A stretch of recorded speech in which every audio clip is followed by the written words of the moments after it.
if contention is present, we know that that's the opposite of what we're there to do, you know? And I think I kind of heard you a couple times mention the word active in God.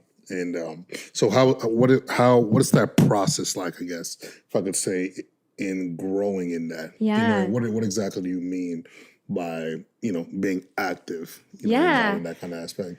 Yeah, I would say it's just being engaged with God, you know, like paying him mind and letting him quite literally have real estate in your mind and in your heart, you know, like a continuous thought, a continuous consideration to his movement, his thoughts, his mind, you know.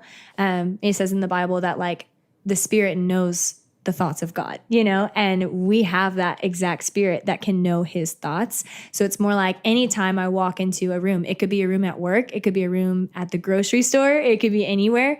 And I pay attention and I just ask, I just lean in. I say, you know, Lord, like, what are you doing? What are you saying? You know, I just want to follow like your heart. And so it's more just like living activated in Christ is a daily, hourly, minutely consideration of where God's thoughts are. And the minute that you're able to tap into that, it's like an excess thing. You know, it's like, okay, if I was already thinking God's thoughts about me, the plan for the earth, the plan for, you know, what Jesus has done, if I'm already thinking God's thoughts about that, when I walk into that environment, sometimes it's not even a conscious tapping in, you know? And so you're like, oh, I was already so consumed with the thoughts of God that now I'm here and I'm thinking his thoughts for people, how to get them in on these thoughts about the cross, thoughts about his plan, thoughts about reconciling man's heart to himself, because that's ultimately what he's pursuing, like basically anywhere you go, like every single person. And we know that, but it's like, okay, when I'm living in a realized state where I'm like, this is the why, this is the moving, this is that, instead of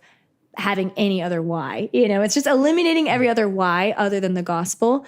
And then just making that just a really pure exchange with people. So yeah, I have a big heart for just an activated state with God, no matter the circumstance, no matter, you know, the culture you're in, no matter the, you know, social group you're in, no matter the job you're doing at the time. It's like, okay, our purpose is to live in Christ and our life is hidden in him. So to be active in him alone is like what's going to produce that, you know, whole fruit of the Spirit and not, you know, other stuff getting yuck and clogging it up.